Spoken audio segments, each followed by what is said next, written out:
I never thought of myself as the snooping type. I grew up believing that if you need to rummage through a partner's phone to feel safe, the relationship is already bleeding out. Still, that night something in me felt off, like a picture frame hanging a few degrees crooked. It started with a dinner none of us planned to be memorable. 4 of us at a small restaurant we'd been to a dozen times. My girlfriend, Eva, sat across from me under the dim amber lights, swirling a glass of water, laughing, sharing easy stories with our friends, and yet somehow not fully in the room. She wasn't ignoring me. She was trying to be everywhere at once. Her hand kept traveling to the purse on the chair, not to open it, but to rest there, like you touch a railing when you don't trust your own balance. The strap ghosted over the zipper like she was soothing a skittish animal. The first ping came during the appetizer. A small light bloomed inside the purse and died. Eva pretended not to notice. The second ping came while our friend Tom told a story about his boss. Eva smiled at something that wasn't Tom's punchline. By the main course, she'd excused herself to the bathroom twice, leaving her bag behind, a detail that should have relaxed me, but didn't. When she returned the last time, her face was polished into calm the way a waiter polishes a glass, carefully, deliberately, until no smudges remained. The table kept moving, laughter, forks, the clink of ice, but I felt us tilt. At home, she changed into a soft t-shirt and sat by the window. She said she was tired, said the restaurant felt loud, said she just wanted to breathe a little before bed. The city made its usual night sounds, sirens far away, a neighbor dragging a chair, the elevator cables humming up and down, and I tried to convince myself that I was being dramatic. I offered tea. She shook her head without looking at me, then unlocked her phone and tilted the screen away as if the light could sting my eyes. We brushed our teeth side by side like normal people do when nothing is wrong. She kissed my cheek and climbed into bed. Her phone landed face down on the nightstand with a soft, deliberate thud. The room settled. Streetlight cut a thin band across the ceiling. Her breathing evened out into the gentle rhythm I knew by heart. I stared into the dark, counting the breaths like they were steps on a stairway I wasn't ready to climb. The rational part of me said to leave the whole thing alone. The other part, the small, animal voice that lives in the ribs, whispered that something had shifted, almost imperceptibly, but enough for the mind to snag on. I told myself I'd sleep. I told myself that tomorrow I'd laugh at how paranoid I'd been. I closed my eyes. Behind them, I could still see that tiny bloom of light in her purse, the tilt of her mouth that wasn't for the table. The picture frame in my head wouldn't straighten. At 2:57 a.m., I gave up pretending. I rolled onto my side and watched the silhouette of her shoulders rise and fall. Don't, I told myself. Don't be that person. The clock changed to 2:58, then 2:59, and when the hour turned, the decision felt made by gravity and not by me. I reached across the nightstand. My fingers brushed the edge of the phone. Cold glass, warm hand. I didn't know her passcode because I'd never asked. I knew her, which turned out to be enough. I tried the 4 digits she uses for our apartment mailbox. No. I tried her birthday. No. I tried the day we met, June 16th, after we both ended up at the same rain-delayed street fair under the same vendor's awning. The phone opened with a soft, traitorous vibration. We met, as strangers do, and whether that made everyone equal, a sudden summer storm that pushed the whole street under the same narrow awning. She laughed when a gust sent napkins, skittering like pale birds. I offered half my umbrella when we finally ran for the train, and she said no, that she liked the sensation of arriving somewhere wet and honest. On our first real date, she chose the farthest booth and sat next to me instead of across. She said she liked seeing the world from the same side as the person she was with, as if that could keep the world from undoing her plans. Over years, we built a collage that looked like a life. A dent in the sofa cushion where she always curled her legs. A chip blue bowl that was everyone's favorite for cherries. A private dictionary of phrases that meant more than they seemed. We learned each other's weather. I knew the tempo of her footsteps when she'd had a good day.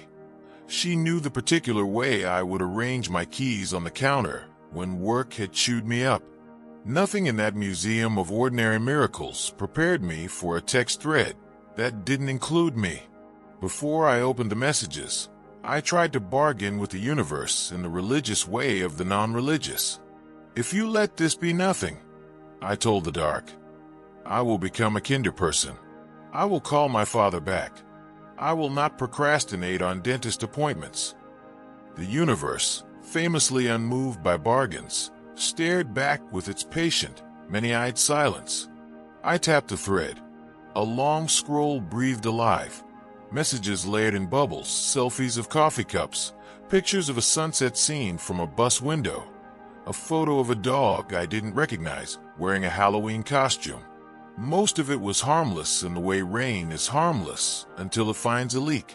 Then I saw the sentences that weren't harmless at all. You were the only person who knew how to make the noise in my head quiet. Sometimes I wish we could go back to when it was easy. And then, sent 2 hours earlier, while I was across a table from her watching the same mouth form different smiles. I miss how easy things felt with you. The words landed on my tongue like pennies. I could taste the metal. I scrolled higher, seeking context that would absolve us all. There were apologies for not responding. There were jokes about the old cafe by her place. There were remember when notes that unrolled like a carpet inviting feet to step forward. Nothing sexual, nothing explicit, nothing a courtroom would call evidence, and everything my chest did. I sat there with the phone heavy in my lap, the room filled with the mechanical calm of the night. I looked over at Eva's face turned toward the wall, her hair dark against the pillow. If I woke her now, I'd be the villain, the invader, the untrusting partner. If I let the sun rise first, I'd be the coward. Somewhere between those two versions of myself, I had to pick a door. I tried all the tricks that usually put a worried mind to bed.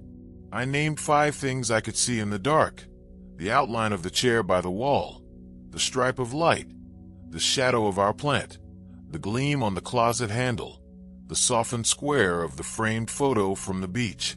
I named 4 things I could feel: the seam of the sheet under my palm, the cool air on my forearm, the heat gathered where our legs had touched, the tick of my pulse at my throat. I named 3 things I could hear: the hum of the fridge, rubber on asphalt outside, the small click of the baseboard as it cooled. I told myself this was a season, not a sentence, that every long love has a month like this one where communication turns into static and then back into music if you wait. But waiting has a sound, and that night it sounded like a door that would not latch. I put the phone back face down exactly as she'd left it, like returning a book to the right notch in the shelf. I lay next to her and listened for some change in her breathing that might mean the universe was about to grant me clarity. Nothing changed. The body is faithful to sleep even when the heart is up pacing. At 7:15, the alarm went off. Eva stretched, smiled at me like she always did, pressed her cold toes under my calf in the ritual way that used to make me laugh. I forced a smile back. The phone lit up with a wake screen calendar reminder. I watched my reflection warp in the black glass and imagined my face from the outside. A guy who knows something he isn't supposed to know, rehearsing possible futures.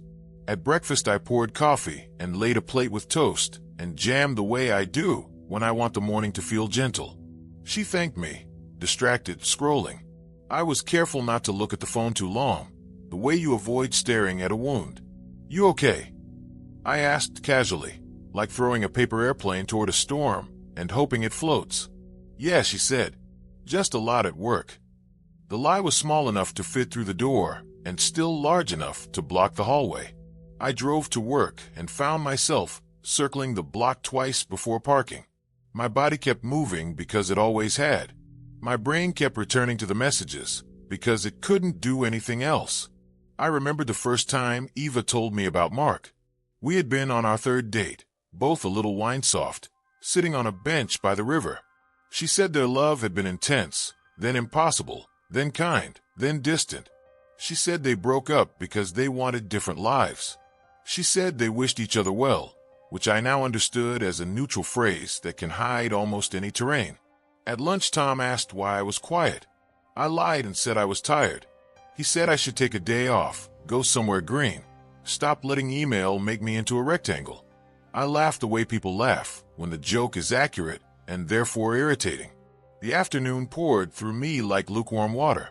Every time my phone buzzed, I felt a needle of fear, like news could jump wires from device to device. By 5, I had decided on what felt like a plan. I would give her a chance to tell me without being asked. Not a test, or at least that's what I told myself, an invitation. Sometimes people step toward honesty if you open the space. I texted that I might be late because of a project. She replied with a thumbs up and a heart. I stared at those 2 tiny icons as if they were a code. I drove around the neighborhood for 20 minutes with the radio off. The city's evening lights came on one by one like a nervous system calculating a response. I parked 3 blocks away and walked the rest, feeling like a stranger on my own street. When I reached our building, I didn't go in.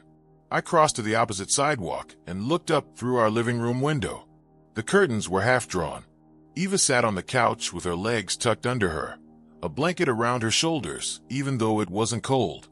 Her face, lit by the small bright square of the phone, was open in a way I hadn't seen from me in weeks. She typed, paused, read, typed. I wanted to turn around and leave the country. Instead, I climbed the stairs and unlocked the door like an intruder using the spare key he shouldn't have. She looked up, startled, then relaxed. "Hey," she said, tucking the phone under the blanket. "You're home early." I hung my jacket, bought some time pretending with the laces of my shoes. Traffic wasn't bad, I said. We performed small talk the way people perform CPR on an already silent, stubborn heart. I made pasta because boiling water gives you a reason to turn away. She thanked me and ate quickly, which is what you do when the air between 2 people has turned into glass. After dinner, I decided I couldn't live inside a question mark for another night. I stood by the sink, drying a plate slowly. "Are you still talking to Mark?" I asked the plate, the faucet, the small worlds reflected in the rim. Her fork paused. The room changed temperature.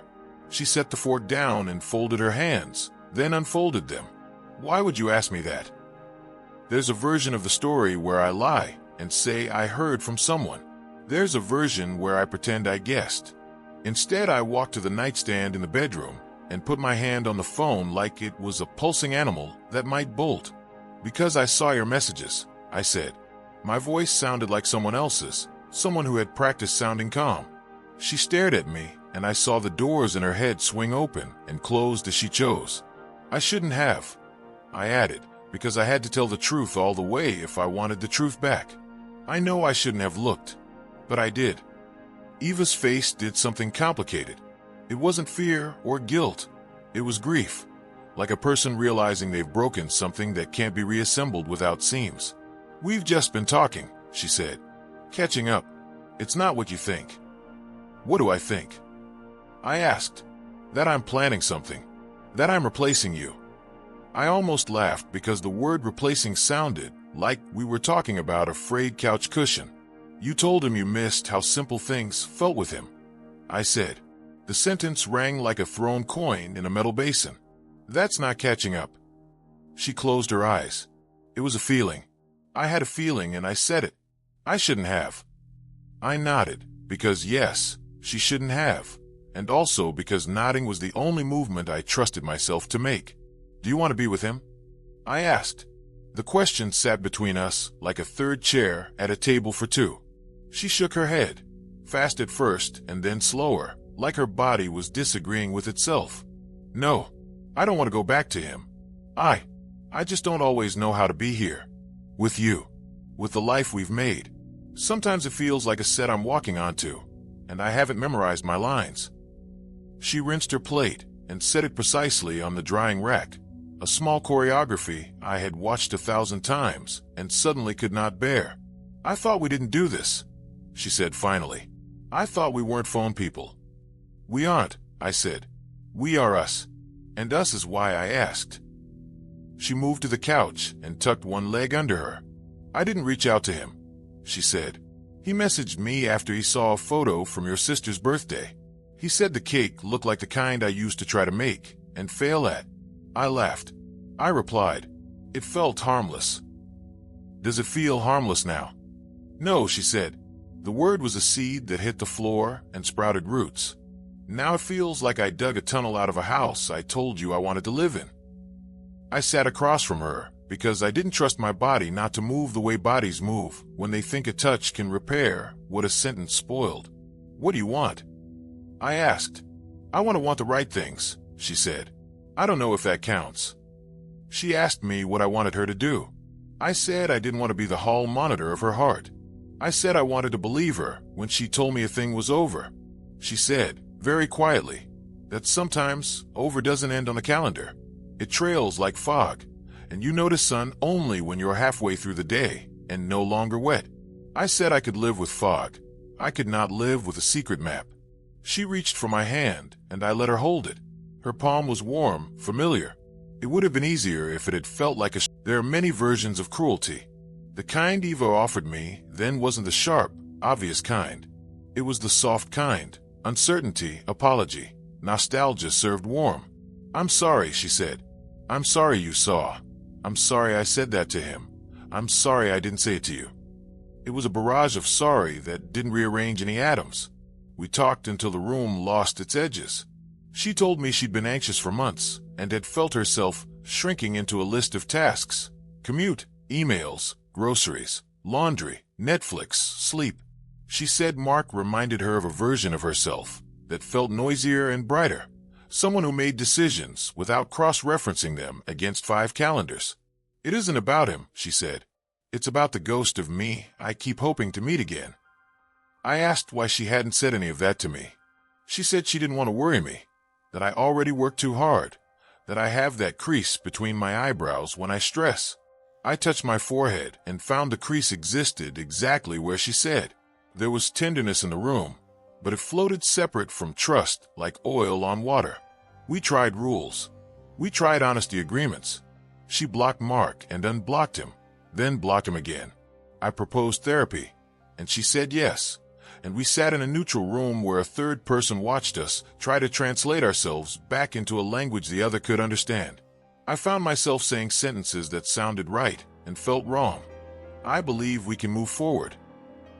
I am willing to rebuild. I forgive you for the messages." But the truth of the body is stubborn. Every buzz of her phone shot a small wire into my spine. Every time she laughed at something typed, a dull panic rolled through me like weather. I hated it. I hated the version of myself who was keeping tally, like an accountant of laughter. I hated that love could turn into surveillance without even changing rooms. One night, weeks after the dinner, we walked home from the movies. The air smelled like rain that had been promised and then canceled. Eva was telling me about a scene that made her cry, and I wanted to listen, but the glow from her pocket kept strobing my vision like a police light. I asked her if she could turn the phone off for an hour. She said of course, then didn't. I heard the sound again, and my patience snapped like a dry twig. On the sidewalk under a broken street lamp, I asked if that was Mark. She said no. I looked at her and tried to decide whether my face still knew how to be gentle while disbelieving. We took space. She stayed with a friend 3 nights a week and called it air. I called it practice leaving. The therapist said sometimes you have to let a fire burn out instead of fanning it with apologies. I nodded because it sounded like wisdom, but in practice it felt like waiting for a house to decide whether it wanted to be ash. Some Sundays were lovely. We made pancakes and didn't talk about phones. We walked by the river and pretended we were the couple from our early months, the ones who could spend 40 minutes comparing favorite types of clouds. Some Tuesdays were hell. I would open the dishwasher and cry because the sight of 2 coffee mugs felt like a lie. I began to notice my own ghost, the version of me who moved through rooms, taking pictures with his mind. as if he would need evidence later that he had been there. I started running before dawn and standing on the pedestrian bridge, watching the city wake. The water below looked exactly like Trust. Dark, moving, reflecting whatever light reached it, hiding whatever didn't. One morning on the bridge, my phone rang. It was Tom. He said he had 2 tickets to a small show at a gallery that night and asked if I wanted to go.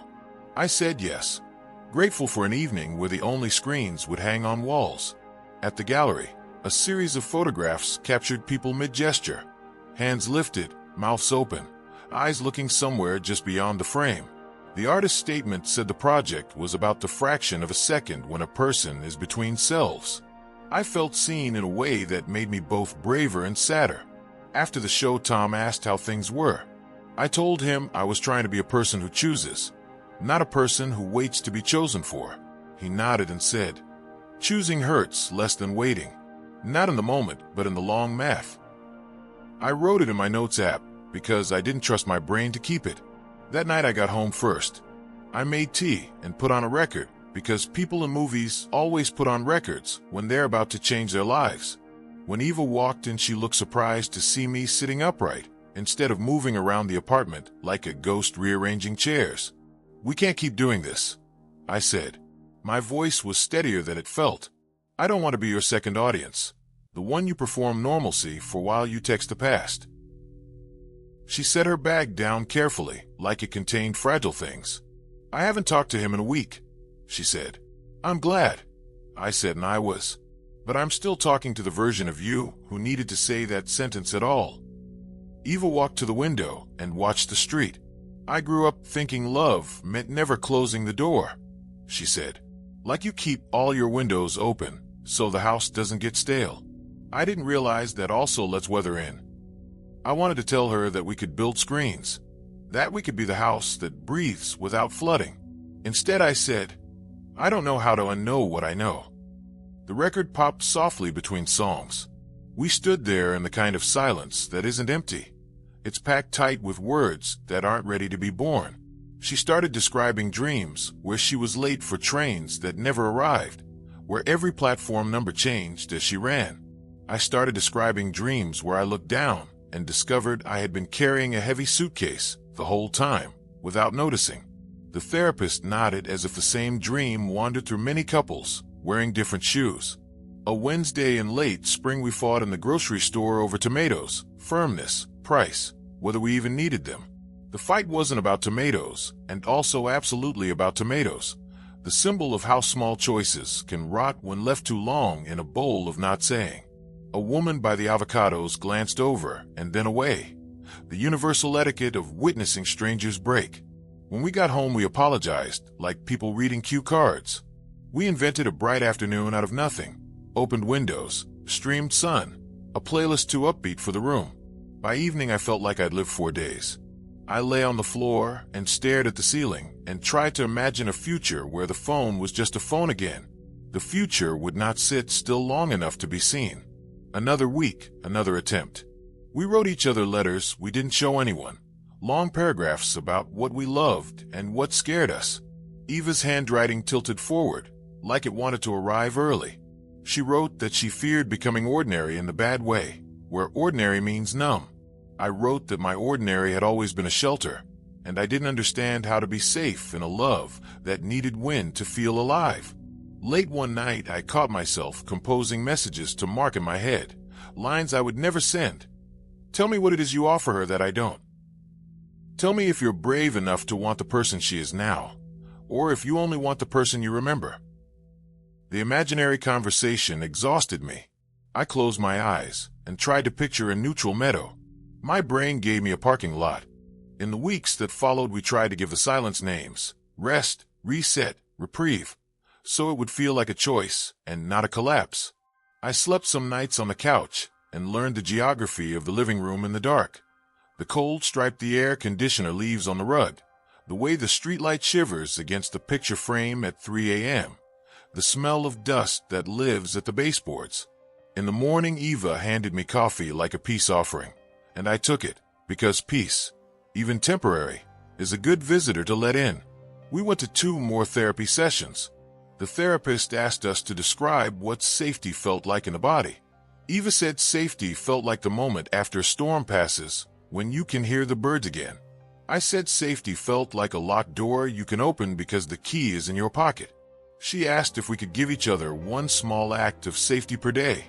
Eva promised to put her phone in the kitchen drawer after 9 p.m. I promised to ask questions before I built conclusions.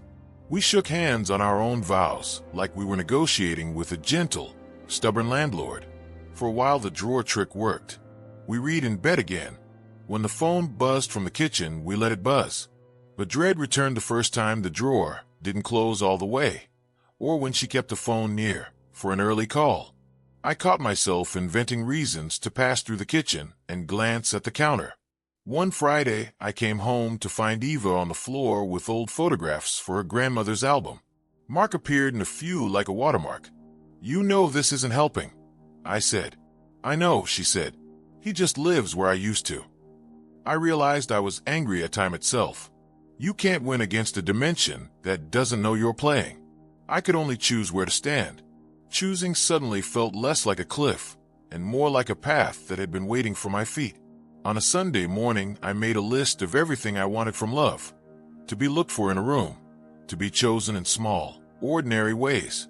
To be told the truth while it's still soft. To be the person you want to text, not the person you explain the text about. Reading it steadied me for the first time in months. That evening I told Eva I was going to stay with Tom for a week. Not to punish, not to threaten, but to see the shape of my life outside the swirl. She nodded. Eyes rimmed red, in that way grief makes people look like they haven't slept inside their faces. "I don't want to lose you," she said. "You might not," I said, which was the kindest and truest thing I had. "But we can't keep living inside an almost." At Tom's place, I slept through the night, for the first time in a long time. The city noises sounded like a different city. In the mornings we made eggs and talked about useless things, hats, how birds decide when to migrate, the strange politics of break room donuts. The world felt newly detailed, which made me realize how many of those details I had blurred out to focus on a single glowing rectangle. On the 5th day, I walked by the river and watched a child throw a paper boat into the current. The boat spun, caught an eddy, and then steadied itself into a slow, certain line downstream. I laughed out loud alone like a person in a commercial. I texted Eva to meet me on the bridge at sunset. She arrived wearing the blue sweater I like, because it makes her look like a painting. We stood without touching and watched the sky make promises it couldn't keep. "I think I have to go," I said, and the sentence surprised me by being gentle. "I think we turned love into a museum of what-ifs. I don't want to curate us anymore." She nodded quickly. "I don't know how to be sorry in a way that matters," she said. "I don't think forgiveness is math," I said. "I think it's a weather pattern. It comes when it comes. Maybe it'll come for us one day. But we can't wait inside this storm forever." We hugged, and the hug felt like both a comma and a period. We walked off the bridge in opposite directions like strangers who had shared a bench and stood up at the same time. At home, I packed slowly, ritualistically. Books, shirts, the stubborn kitchen plant. I left the spare key under the small bowl where we keep coins and elastic bands. The bowl looked absurdly hopeful, and I didn't know what to do with that. So I left it alone. Months have passed. I moved into a place with creaky floors and a window that turns evening into honey. I run most mornings, and I call my mother more. Sometimes I wake up reaching for a phone that isn't ringing. Sometimes I dream in text bubbles. But mostly I do the small, human things of a person who refuses to live inside doubt. I have dinner with friends without checking the exits. I read books without waiting for a notification to tell me where the plot goes next. When I think of Eva, I wish her a life with fewer storms and a better roof. People ask how I knew it was time. I tell them it was the night I got suspicious. They assume I mean the night I opened a phone. But the truth is, suspicion isn't a single act. It's a chorus that gathers until you finally hear the song. The night I got suspicious was the night I finally listened.